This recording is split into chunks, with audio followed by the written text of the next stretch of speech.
시청자 여러분 안녕하십니까? VOA 뉴스투데이 시작합니다. 북한이 국제사회의 제재를 받으면서 라진항에서 출발하는 제재 예외 품목인 러시아산 석탄도 수출이 매우 어려운 것으로 파악됐습니다. 지난해부터 러시아산 석탄 수출 시도가 이어져 왔지만 선박업체들이 제재 위반을 우려해 화물 운송에 나서지 않으면서 석탄 수출이 무산되고 있는 것으로 전해졌습니다. 첫 소식 함지하 기자가 취재했습니다. 최근 국제 선박업계 관계자들에게 북한 라진항을 출항지로 한 선박 수배 안내문이 배포됐습니다. 화주가 선박을 찾기 위해 업계에 뿌리는 이 문건에 따르면 운송 희망 물품은 러시아산 석탄으로 최소 5만 톤이며 목적지는 중국 칭다오입니다. 제재 논란을 의식한 듯 러시아산 석탄 운송은 유엔 안보리 제재 대상이 아니라는 문구도 담겼습니다. 이 같은 안내문이 배포되면 전 세계 선박회사나 선박을 빌려 운항하는 용선업자들은 해당 화물 운송 입찰에 참여하고 조건이 가장 좋은 선박에게는 운송 기회가 돌아갑니다. 그러나 선박업계 관계자는 8일 BOE에 실제 입찰에 나서는 선박이 없을 것이라고 말했습니다. 선박업계에는 북한에서 출발하는 화물의 경우 대북 제재 위반 논란에 휘말릴 수 있고 그럴 경우 자칫 엄청난 손해를 입을 수 있다는 인식이 깔려 있다는 겁니다. 실제로 지난해 북한산 석탄을 실었던 베트남 회사 소속 동탄호는 각국 정부가 입항을 거부하면서 7개월간 공해상을 떠돌았습니다. 이 기간 동안 동탄호는 하루 $10,000씩, 최소 $200만 이상의 손실을 입은 것으로 추산됐습니다. 유엔 안보리는 지난 2017년 북한산 석탄 수출 금지를 담은 결의를 채택해 북한과 러시아가 합작으로 운영하는 라진 핫산 일대에서 선적되는 러시아산 석탄에 대해서는 제재 예외를 명시했습니다. 하지만 북한에서 석탄을 싣고 나온다는 점 자체가 선박 업체들에게는 큰 부담이 되면서 운송에 나설 선박이 많지 않다는 게 이 관계자의 설명입니다. 지난 4월에도 러시아산 석탄 5만 톤을 5월 중 라진항에서 베트남 하롱 지역으로 운송해줄 선박을 찾는다는 안내문이 배포됐지만 결국 선박을 찾지 못한 것으로 전해졌습니다. 지난해에도 비슷한 수출 시도가 있었지만 선박을 구하지 못해 석탄 운송이 무산된 사례가 여러 차례 있었던 것으로 전해졌습니다.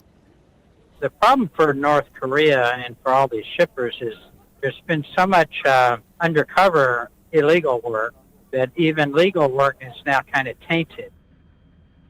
라진항을 통한 러시아 석탄 수출은 지난 2013년 한국과 러시아의 합의로 시작됐지만 이후 한국은 독자 제재의 일환으로 라진을 포함한 북한 정박 선박의 입항을 전면 금지했습니다.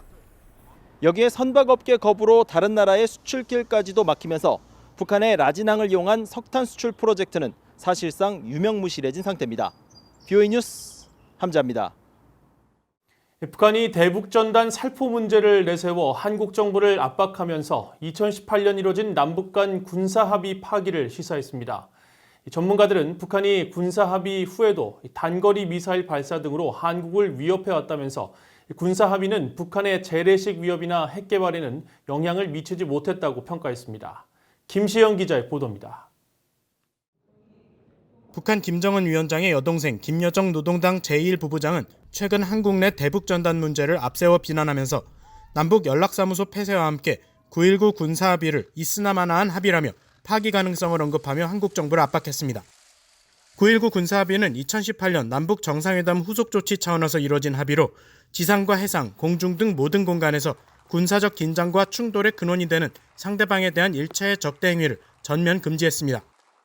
하지만 이 합의 첫해 중부전선 비무장지대 내 남북한 최전방 감시초소 20여 개소가 시범 철수한 뒤 별다른 진척이 없었습니다. 오히려 북한은 2019년 11월 남북 접경인 서부전선 창린도에서 김정은 위원장의 지시하에 해안포를 쏘면서 남북 군사합의를 위반했습니다. 또 북한은 2019년 중순부터 신형 단거리 탄도미사일과 초대형 방사포 등을 10여 차례 발사하며 한반도의 긴장 수위를 높여왔습니다. 북한은 또 최근 강원도 철원 지역 비무장지대 한국군 감시초소 GP에 총격을 가해 군사합의를 정면 위반했습니다. 반면 북한은 지난달 초 한국의 공군과 해군 제2함대가 서해 작전구역에서 실시한 방어훈련 등을 군사대결에 극치라며 9.19 남북군사합의 위반이라고 주장했습니다. 담화는 합동연습이 남북 간 군사적 충돌이 발생했던 서해 최대 열점 지역의 공중과 해상에 감행됐다며 모든 것이 2018년 남북 정상회담 이전의 원점으로 돌아가고 있다고 비난했습니다. 브루스 베넷 랜드연구소 선임연구원은 군사합의 이행과 관련한 북한의 일관되지 못한 행보를 지적했습니다. 북한은 그동안 수많은 단거리 미사일을 발사하며 한국을 위협해왔다면서 대북전단이 국경을 넘어간 것과 북한의 미사일과 핵 개발 가운데 어떤 것이 더 큰 문제인지 비교해야 한다고 지적했습니다. This is supposed to be an agreement which creates relatively stable environments on the Korean Peninsula. So how does North Korea get away with so many missile launches over the last year and a half? Is that consistent with the military agreement? 브루스 클링너 헤리티지 재단 선임연구원은 9.19 군사합의의 한계를 지적했습니다. 재래식 전력 위협은 물론 비핵화를 위해서도 도움이 되지 못하고 있다는 겁니다. But it really didn't reduce the North Korean conventional threat and certainly didn't reflect any kind of step towards denuclearization. 전문가들은 남북 정상이 지켜보는 가운데 맺은 9.19 남북 군사합의의 영향으로 각종 군사훈련 취소 등 미한 연합 전력이 약화된 측면이 있다면서 취지를 살리려면 합의 이행을 위한 군사적 도발행위 중단이 필요하다고 강조했습니다. VOA 뉴스 김시영입니다. 한국 정부와 국제사회는 북한 당국에 북한 주민들이 한국인 등 지구촌 주민들과 정기적으로 소통하도록 허용할 것을 촉구해야 한다고 국제인권단체가 밝혔습니다. 영국 런던에 본부를 둔 앰네스티 인터내셔널은 최근 북한이 한국 내 탈북단체들의 대북전단 살포를 거칠게 비난하고 이어 한국 정부가 대북전단 살포 금지법을 추진하는 것과 관련해 VOA에 보낸 성명을 통해 왜 풍선을 통해 정보를 보내는지 북한은 그 이유를 먼저 돌아봐야 한다면서 이는 국경의 구애 없이 개인이 정보를 자유롭게 수집하고 전할 수 있는 권리 등 표현의 자유를 북한 당국이 존중하지 않기 때문이라고 지적했습니다. 또 북한 주민이 외부와 자유롭게 소통할 수 있다면 탈북민들이 정보를 북한에 보낼 필요도 없을 것이라며 북한 주민들의 자유로운 정보 소통 허용을 촉구했습니다. 앞서 휴먼 라이츠 워치와 인권재단 등 국제 인권단체들도 남북한 정부 모두 탈북민들의 표현의 자유를 존중하고 폐쇄된 북한 주민들에 대한 더 많은 외부 정부 지원을 촉구했습니다.